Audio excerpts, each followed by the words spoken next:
ఇటీవల కాలంలో నిన్న 14-15వ తేదీన వైజాగ్లో సిఐ అయినటువంటి సమిట్ని ఒక సదస్సుని మన ప్రభుత్వం ఏర్పాటు చేసింది. ఎందుకంటే ఈ రాష్ట్రంలో ఉన్నటువంటి పేద బడుగు బలహీన వర్గాల పిల్లలు చదువుకున్నారు, చదువుకు తగ్గట్టు ఉద్యోగాలు ఇప్పుడు రావడం లేదు. వస్తే కంప్యూటర్ ఉద్యోగాలే తప్ప ఇతర ఉద్యోగాలు రాని కారణాల వల్ల చాలామంది పిల్లలు చదువుకుని నిరుద్యోగులుగా ఉన్నారు. కాబట్టి ఈ పిల్లలందరికీ ఉద్యోగాలు రావాలి అంటే ఆంధ్రప్రదేశ్లో ఇండస్ట్రీస్ని బాగా పెట్టించాల్సినటువంటి అవసరం ఉంది. కొత్త కర్మాగారాలు, కార్యాలయాలు ఏర్పాటు చేయగలిగితే, కొత్త ఇండస్ట్రీస్ని పెట్టగలిగితే, కొత్త వ్యాపారస్తుల్ని మన ఆంధ్రప్రదేశ్కి తీసుకురాగలిగితే వాళ్ళ ద్వారా మన ప్రాంతంలో చాలా మందికి ఉద్యోగాలు వస్తాయి.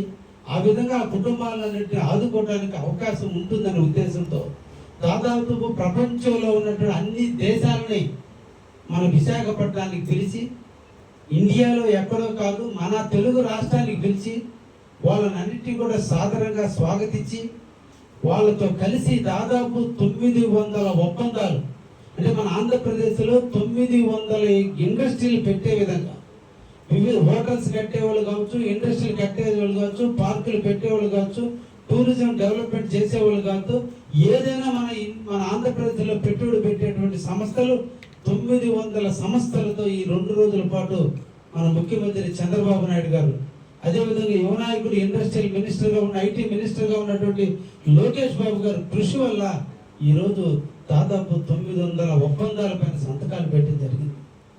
ఈ అన్ని ఒప్పందాల వల్ల 13 లక్షల కోట్ల రూపాయలు ఆంధ్రప్రదేశ్లో పెట్టుబడి పెట్టడానికి ఈరోజు ప్రపంచ దేశాలన్నీ కూడా ఆంధ్ర వైపు చూశాయి.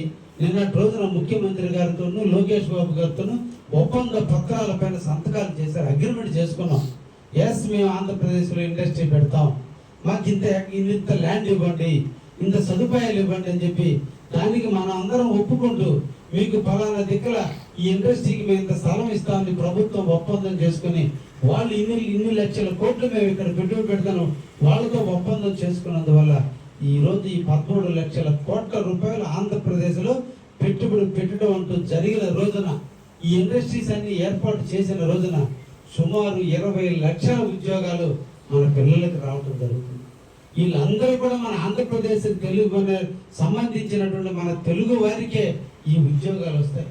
ఎవరైతే పేదవారు చదువుకుని ఉన్నారో వాళ్ళందరికీ ఉద్యోగాలు ఇచ్చేందుకు ఇంతటి కష్టపడి ఇందరిని ఒప్పించి, ఇందరిని మెప్పించి మన ప్రాంతానికి తీసుకొచ్చి, ముఖ్యంగా మన రాయలసీమ ప్రాంతం, ముఖ్యంగా మన కావలి నియోజకవర్గంలో ఈ రోజున రుద్రకోటలో కొంత పొలాన్ని, చెన్నాయిపాలెంలో కొంత పొలాన్ని, అదేవిధంగా రావూరు చేవూరులో కొంత పొలాన్ని తీసుకుని ఈ రోజున మన ప్రాంతంలో BPCL భారత్ పెట్రోకెమికల్ లిమిటెడ్ వారి ఇండస్ట్రీని దేశంలోనే 3వ అతిపెద్ద ప్లాంట్గా రేపంటూ ఈ ప్లాంట్ పూర్తయితే దేశంలో మొదటి ప్లాంట్ ఇది మనకు కావాలి.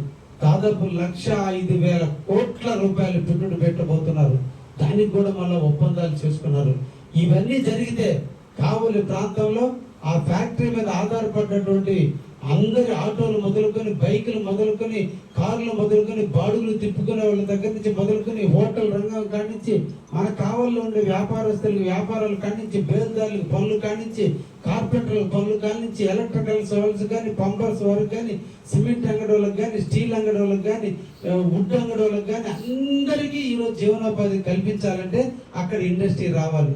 అటువంటి ఇండస్ట్రీలు మన ఆంధ్రప్రదేశ్లో సుమారు 900 ఒప్పందాల పైన 13 లక్షల చిల్లర కోట్ల రూపాయలు ఈరోజు నిధులు ఆంధ్రప్రదేశ్ వెచ్చించేదానికి ఈరోజు తెలుగుదేశం పార్టీ, బీజేపీ, జనసేన, మోడీ నాయకత్వంలో ముఖ్యంగా చంద్రబాబు నాయుడు గారు, లోకేష్ గారు కష్టఫలం.